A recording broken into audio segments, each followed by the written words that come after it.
The rent control policies will trickle through to homeowners. It will mean a shift in property tax burdens. A new study released by the Fiscal Alliance Foundation finds that the proposed rent control ballot initiative in Massachusetts would significantly increase property taxes on homeowners across the Commonwealth. This consequence has gone largely unexamined in public debate, but carries serious financial implications for the 62% of Massachusetts households that own their homes.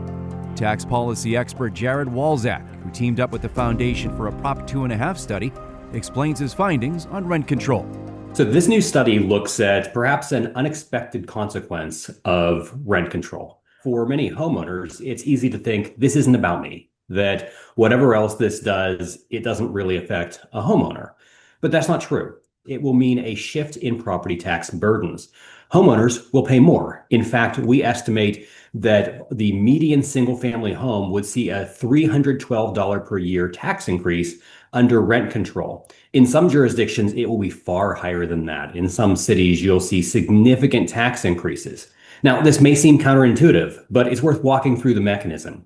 Fundamentally, rent control reduces the value of rental properties. The way that we assess properties for commercial use, for rent, for apartments, is essentially based on their income. So when rent control reduces their income flows, just mechanically, those properties are worth less. They are valued less on the property rolls. Over time, you also see a reduction because there's a deterioration of the property. This is something we see repeatedly with rent control across the country. Beyond that mechanical adjustment, you also just see that the properties become less valuable. And the quality of the community, especially in areas with dense rental concentrations, tends to decline. So all of this shifts the value. It reduces how much rental properties are worth. And that money has to come from somewhere. Massachusetts, like many states, uses a budget-based method where across the Commonwealth, you have jurisdictions setting the amount they need to raise. And then rates, the mill levy, is determined by how much is necessary to raise that amount. So if you're shrinking the share from rental properties, it has to go somewhere. It can go to commercial and industrial property, but there are some caps on that. There are limits on how much the burden can shift to them. They pay more in most jurisdictions than residential property, but there's a limit on how much more. So where does it go? It goes to residential property, owner-occupied property. That's where the burden shifts. So people who say, well, I have nothing to do with rent control. I don't rent.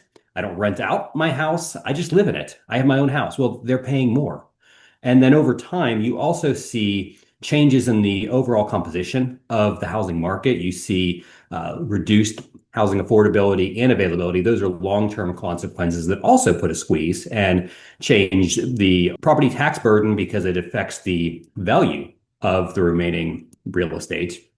But this big immediate effect, and this effect that you see, is just a shift in burdens from these now less valuable rental properties towards homeowners. And that's what the paper quantifies. We walk through in a number of jurisdictions. We look at what the effects are for different types of houses. And it's going to vary by jurisdiction based on the rental concentration, based on a lot of factors. But the bottom line is, if you own, you pay more. To read the full study, Rent Control Raises Taxes on Homeowners, visit fiscalalliancefoundation.org. The Fiscal Alliance Foundation is a nonpartisan, nonprofit 501c3 organization. Visit our website to read more about our alternative energy policy studies, sign up for important email updates, make a tax-deductible contribution, and follow us on social media.